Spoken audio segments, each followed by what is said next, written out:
Assalamualaikum warahmatullahi wabarakatuh. Perkenalkan, nama saya Nisma Otolua. Saya dari jurusan Tadris Bahasa Inggris semester 1 IAIN Sultan Amir Gorontalo. Di video ini saya akan meresensi sebuah buku yang berjudul Kulihat Pelangi di Mata Guruku. Adapun judul resensi saya yang terdapat pada buku ini itu berjudul tentang Keajaiban Doa Anak Yatim Piatu. Buku ini ditulis oleh Hamzah Utina. Buku ini juga termasuk kategori inspirasi. Penyunting atau editor dari buku ini yaitu bernama Suca Yahya Sukaca. Yang menerbitkan buku ini adalah PT Cipta Gading Arta pada tahun 2022, cetakan pertama. Tebal buku terdiri atas 236 halaman. Harga buku 78.000, ISBN 9786233690270. Hamzah Utina lahir di Gorontalo pada 18 Februari 1966. Sampai saat ini masih aktif sebagai guru pengajar di SMA Negeri 4 Gorontalo dan juga masih terlibat dalam penelitian sejarah, budaya, dan sastra daerah di Keseharian Gorontalo Pos. Penulis buku ini juga memiliki karya-karya terbaik, yaitu ada novel yang berjudul Ayahku Bandar Narkoba, buku SMA Arini Si Gadis Malang, buku SMP Citra Makanan Raja-Raja Gorontalo, dan buku SD Sang Antariksawan Nusantara. Penulis dari buku ini memiliki banyak sekali prestasi. Pada tahun 2001, 2003, 2005, sampai dengan 2007, Hamzah Utina menerima penghargaan dari Dirjen Pendidikan Dasar karena mengikuti lomba cerita pendek. Kemudian pada tahun 2015, Hamzah Utina juga menerima penghargaan dan bonus dari Direktur Pendidikan dan juga Pelayanan Masyarakat di Jakarta. Kemudian pada tahun 2017 sampai dengan 2018, terbaik dalam penulisan buku SMP SMA melalui Gerakan Literasi Provinsi Gorontalo. Kemudian pada tahun 2019 menjadi guru terbaik berprestasi tingkat nasional. Adapun perbandingan dengan karya-karya sejenis lainnya yang ditulis oleh Hamzah Utina, yaitu pada buku Kulihat Pelangi di Mata Guruku dan juga buku Arini Si Gadis Malang, penulisnya itu tetap sama, yaitu Hamzah Utina. Kedua buku tersebut memiliki perbedaan dan juga persamaan.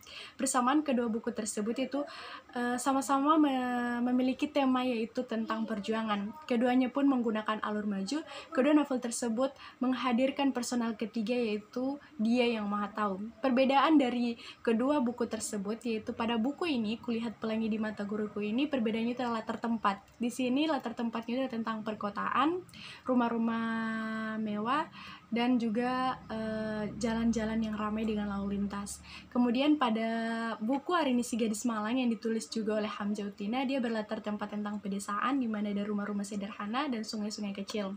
Novel ini memiliki keunikan sebab banyak tokoh-tokoh yang berbakat yang dihadirkan pada novel ini, dan pendeskripsian dan peristiwa pada novel ini terasa hidup. Novel ini juga tidak hanya bercerita tentang kesedihan ataupun bercerita tentang yang menyedihkan, tapi melainkan juga bercerita tentang percintaan. Novel ini bercerita tentang kehidupan di masa depan, namun sayangnya alur cerita pada novel ini terkesan sangat lambat. Di buku ini buku ini sangat berkesan karena terdapat pilihan bahasa ringan yang bahasa ringan sehingga enak untuk dibaca. Bahkan cerita dari buku ini pun sangat begitu termotivasi untuk saya.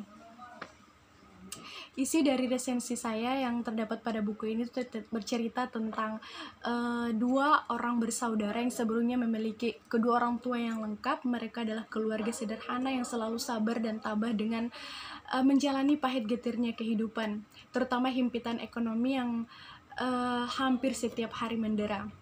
Menjelang beberapa hari, kedua saudara tersebut yaitu Nesa dan juga Rafiq kehilangan seorang ayah yang begitu hebat, yang begitu mereka cintai dan mereka sayangi.